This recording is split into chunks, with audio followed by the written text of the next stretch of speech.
After a delay of 8 days, we broke camp on Monday morning and proceeded on our way. The afternoon of the third day out, we came to the bank of a large river.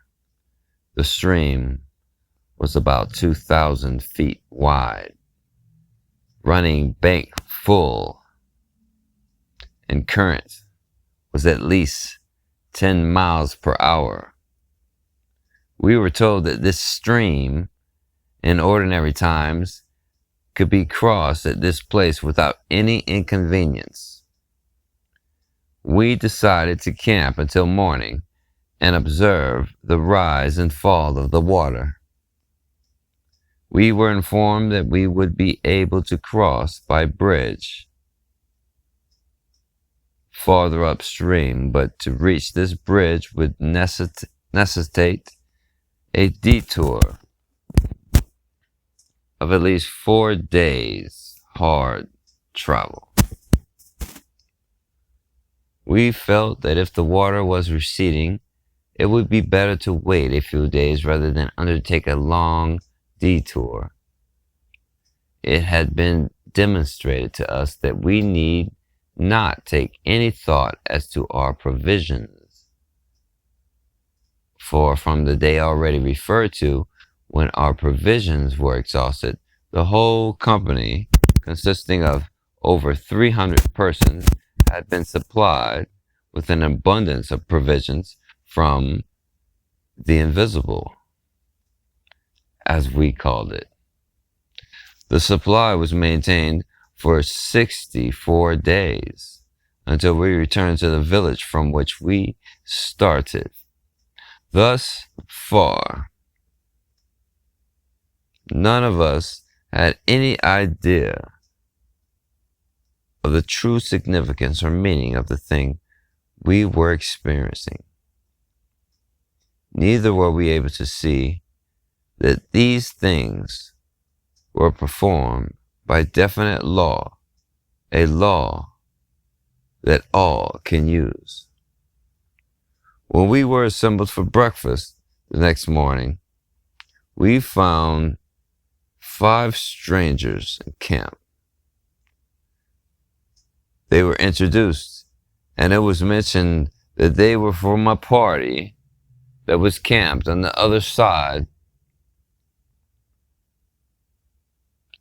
of the stream and were returning from the village of our destination.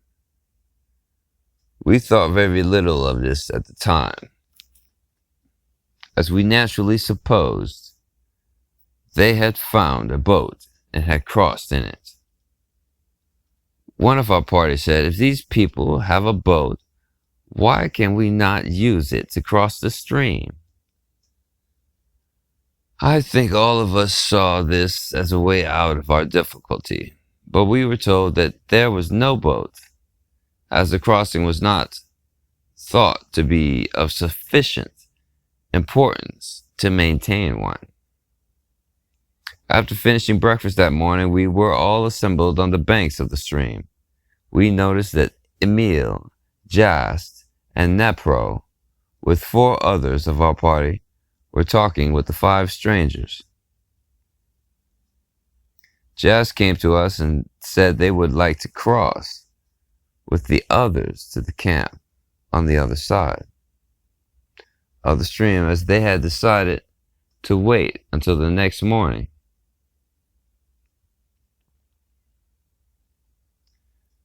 They waited to see on the next morning to see if the water showed signs of receding. Of course, our curiosity was aroused, and we thought it rather foolhardy to attempt to swim a stream as swift as the one before us, just as to make a friendly call upon a neighbor. We felt that swimming was the only way of crossing could be accomplished. When Jas rejoined the group, the 12, fully dressed, walked to the bank of the stream, and with the utmost composure stepped on the water, not into it.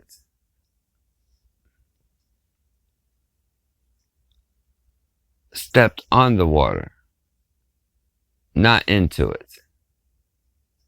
I never shall forget my feelings as I saw each of those 12 men step from solid ground upon the running water.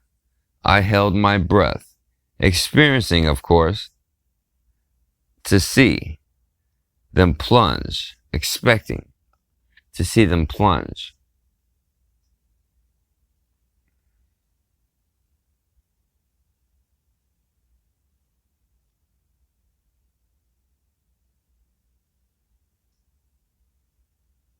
I found afterwards that that was the thoughts of all of our party. At the time, I think each of us held his breath until they all passed midstream. So astonished were we to see those 12 men walking calmly across the surface of that stream without the least inconvenience, and not sinking below the soles of their sandals.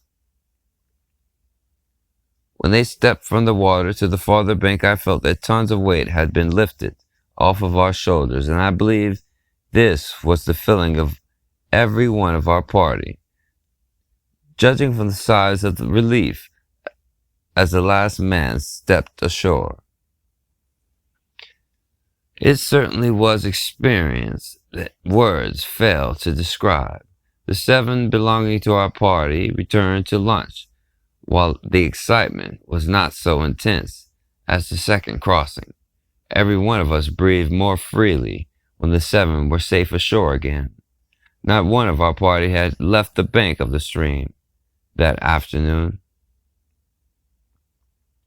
There was very little discussion regarding what we had witnessed, so engrossed were we with our own thoughts. It was decided that afternoon that we would be obliged to make the detour to the bridge in order to cross the stream. We were up early the next morning, ready to proceed along the long detour. Before we started, 52 of our company walked calmly down the stream and across, the same as the 12 they had done the day before. We were told that we would be able to cross with them, but none of us had the faith to make the attempt. Jas and Nepro insisted upon accompanying us. We attempted to dissuade them, saying that we could follow along with the others, thus saving them the inconvenience.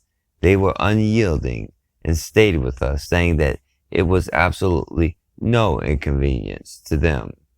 The subject of conversation and thought during the 4 days it took us to join those that had accomplished during that short time we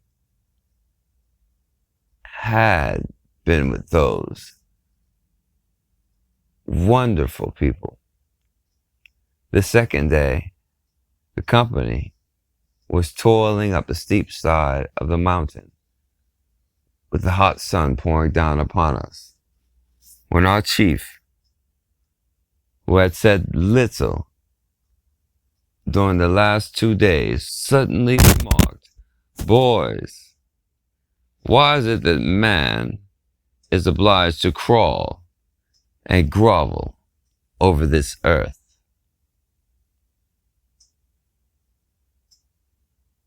We answered in chorus that he had voiced our thoughts exactly. He went on to say, "How is it if a few are able to do the things we have seen accomplished, that all men cannot accomplish the same things? How is it that man is content to crawl, and not only content to crawl, but is obliged to do so? If man was given dominion over all things, he has certainly given power to fly above the birds. If this is his dominion, why has he not asserted this dominion long ago. The fault must certainly be in man's own mind. This must have all have come about by man's own mortal concept of himself. He has only been able in his own mind to see himself crawling. Thus, he has only been able to crawl. Then Jas took up the thought and said, "You are perfectly right. It is all in man's consciousness. He is limited or unlimited, bound or free, just as he thinks.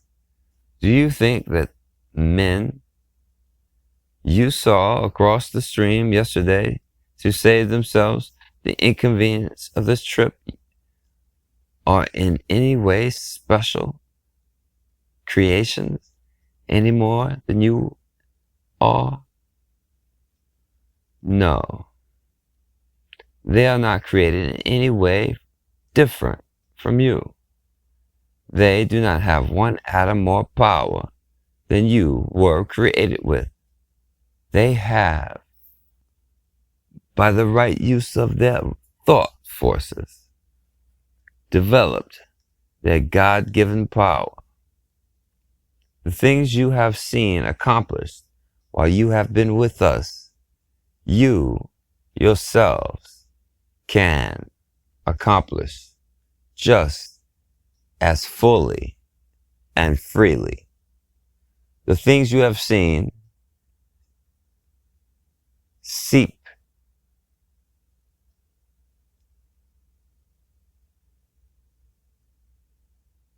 are accomplished